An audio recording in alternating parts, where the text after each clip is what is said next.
of tensions, Democrats and a couple of Republicans are still expressing concerns.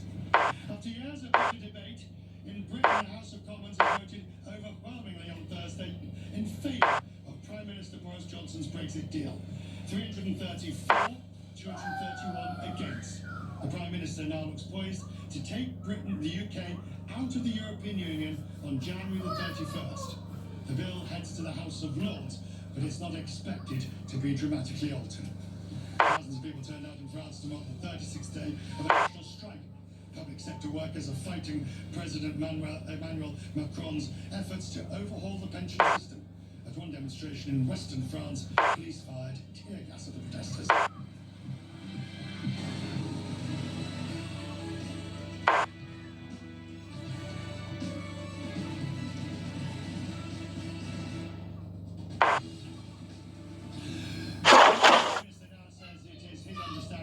And their intelligence shows that it was Iran with 2 missiles that shot down the Ukrainian International Airlines 737. This was 24 hours ago. In doing so, 176 passengers were killed, of which 73 held Canadian citizenship. It's not surprising when the Canadian Prime Minister spoke, he was almost in shock for his country. It is now more important than ever that we know exactly how such a tragedy could have happened. The families of the victims and all Canadians want answers. I want answers. That means closure, transparency, accountability, and justice. And this government will not rest until we get that. Ian Brown was with me from New York, president of the Eurasia Group. So, as you look at the situation tonight, it would appear, unless everybody's wrong, the Iranians shot down this plane, probably one would hope, by accident. But where does this leave us? Do you have confidence in the Iranians ever admitting it? No, it's really hard to imagine admitting it. We're talking about mostly Iranians, either citizens or ethnic Iranians, everyone with ties to Iran that are lost. And of course, that's going to lead to backlash on the ground in the country. This is a country that's gone through enormous economic depredation over the last couple of years, has had major demonstrations against the regime that they've had to repress quite harshly, including shutting down the internet. The government does, of course, completely control the media, so rest assured they're not getting any of the story that you and I are talking about right now. But people will find out, and this is going to be a real challenge. They've had a horrible week, the worst week they've seen, frankly, in many years. They miscalculated very, very badly by going after the Americans directly in Baghdad and then Kirkuk, and then the Supreme Leader saying Trump couldn't do anything about it. And they made an enormous mistake, it appears, in shooting down this civilian airliner in their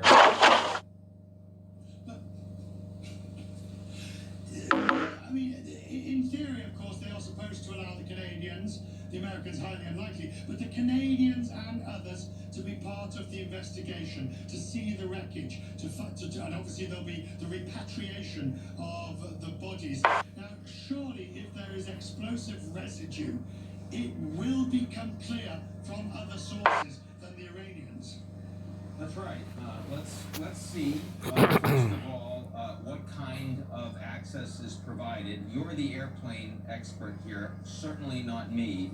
But in terms of do I believe that the Iranians will accept and admit anything that comes out of an investigation, Richard, you know how the Russians have responded to an absolutely clear-cut investigation in terms of the plane that was shot down by their informal forces in the southeast of Ukraine years ago. I cannot imagine that the Iranians are going to be particularly more responsive or responsible when it comes to the political reaction to this tragedy.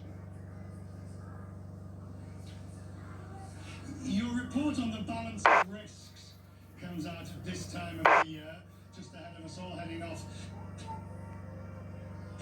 Davos. Ian, tell me, the relationship, obviously, you've got the cyber risks, you've got risks of, for example, the US to China, But now you've got the US election, the great decoupling, geopolitical change. Ian Bremner, doesn't this now go to the height of risks? Well, I mean, we do need to recognize that if you want to rank risks, you look both at the likelihood, the imminence, but also the scale. And the Middle East has become a lot less important to the markets over the last few years. Look at oil prices today. Even with what's gone on in Iran in the last week, the Americans are pumping almost 13 million barrels a day of oil right now. Look at where the Dow is, hitting record highs. The power imbalances between the United States and Iran are extraordinary. And whether you like Trump or you don't like Trump, whoever the American president is, the power of the dollar, the power of the markets, the power of the American military remains the same. And furthermore, the willingness to engage in deterrence and also show red lines, which the Iranians were not aware of a week ago, they now are. So, I mean, frankly, we never thought that there was a strong likelihood of direct military confrontation between the U.S. and Iran leading to war. We put that report out after Qasem Soleimani was killed, and we still put it as a rather low risk and in terms of the report, and really said, no, we think war is not going to happen. Obviously, that's been confirmed over the course of the last few days. The Iranians are in a horrible situation. Perhaps there's a slightly greater likelihood that we have regime-shaking instability inside over the course of this year. It's also going to push them harder to move towards restarting diplomacy with the Americans, which President Trump has tried through the French, through the Japanese, through the Swiss, and through others to engage in over the past months with little success. Maybe this time he'll take them up on it, Richard. Ian, good to see you. Thank you, Ian Bremner, You too. joining us tonight from New York. And perhaps prescient comments from Ian. He said that Iran would never accept it and would blame others. Well, when we return, Iran is pushing back, saying that the claims of the Canadian Prime Minister, Justin Trudeau, within the last hour are, from the US and Canada, they are impossible. We'll hear about that in a moment.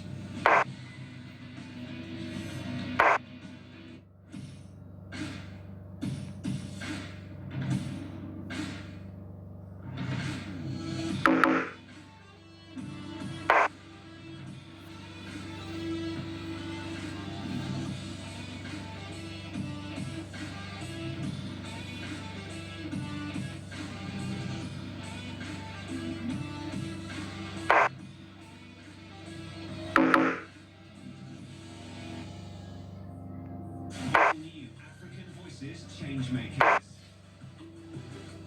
Create opportunities. Impact communities. Transform lives.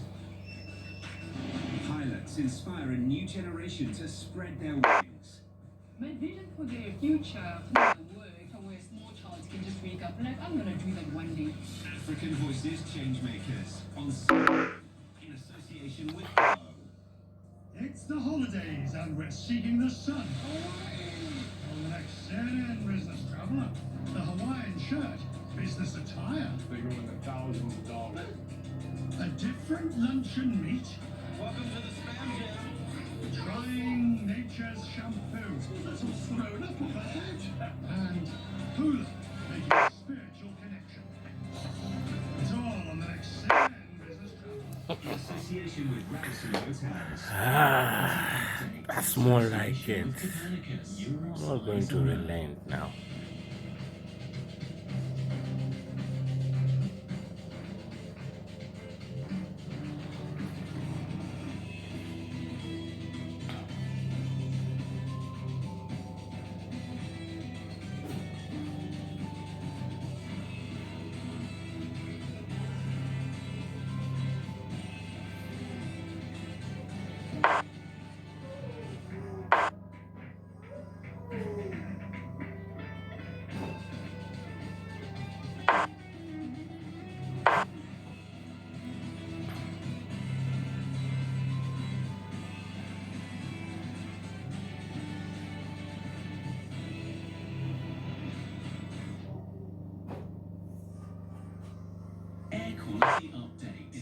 association with Copernicus, Europe's eyes on Earth.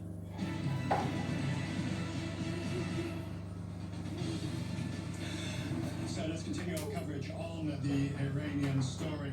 Tonight, the Iranians say it's impossible that they could have. Speaking earlier, the head of its civil aviation authority spoke to us to say, if a rocket or missile hits a plane, it will free fall. He asked, how can a plane be hit by a rocket or missile, and then the pilot tried to turn back to the airport? However, the British Prime Minister is joining the US President and the Canadian Prime Minister in saying there is now a body of information that the flight was shot down by an Iranian surface-to-air missile. This may well have been unintentional.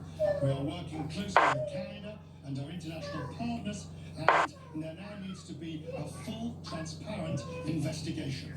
Dan Rose is a former Navy pilot, an aviation attorney. He joins me now from New York. Mr. Rose, the lack of information from Iran, the seeming refusal to admit this, would you expect them to admit it eventually? I doubt it. I mean, I think the evidence ultimately is going to be overwhelming between what we've learned in the last few hours and once investigators get to look at the wreckage, certainly if they let the black box be reviewed. I don't think there'll likely be a doubt as to what happened. Obviously, they could obfuscate and try to keep the black boxes from seeing the light of day. But I think we all at that point would recognize what's really going on and essentially cover up. So, in this case, as an aviation attorney, I mean, let's not worry so much about litigation at the moment, because I'm not entirely certain who one would sue or anything. But let's stick to the bigger picture.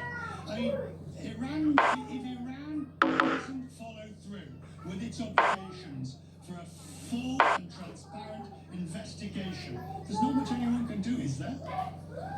No, there really isn't. I mean, it's not the only area that it's been difficult to, cajole Iran into, behaving as normal countries in the world do. So I don't think anybody should be surprised that if there's an investigation into what seemingly is a shoot-down that they're responsible for, that you can expect cooperation.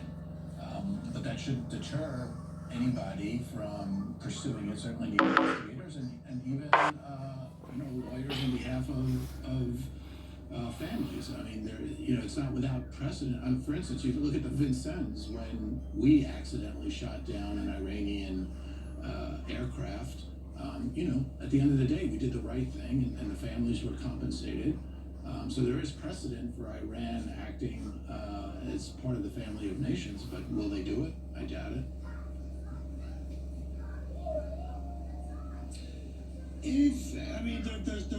There are 60 Canadian citizens on board. I suspect initially there will be litigation. People like yourselves will be looking to issue proceedings. But who would you be suing? I mean, is this Ukraine? Certainly not Ukraine International's liability, is it? Where would it be? The Iranians, obviously. Well, there's certainly some fault on the part of the airline.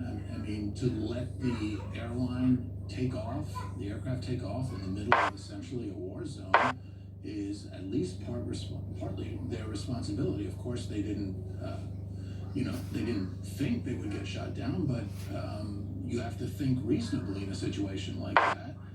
And when you're hours away from a missile attack, and the source of that attack is now a potential target from the United States, I don't see how you think it's reasonable, and in fact I would argue it's reckless for an airline to take off in that situation. I mean, the U.S. had issued warnings for all our aircraft not to fly over that area before this aircraft took off.